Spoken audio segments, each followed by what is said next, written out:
You're so pretty. Oh Wait, what are you doing? Why are you acting so... Will you open this? You were just about to go grab some family. What are you doing?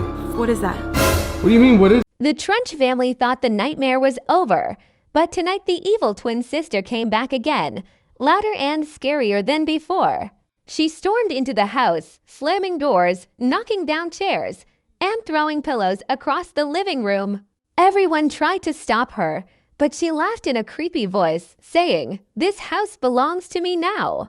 Jalea screamed and ran upstairs while Funny Mike tried to block her path, but she pushed past him and began destroying the kitchen. Plates shattered on the floor, lights flickered, and the whole family felt trapped inside their own home. The kids hid in the closet, whispering, "Why won't she leave us alone?" The evil twin banged on the walls, making the house shake. Funny Mike grabbed his camera, yelling, "Yo, she's back. She's destroying everything again."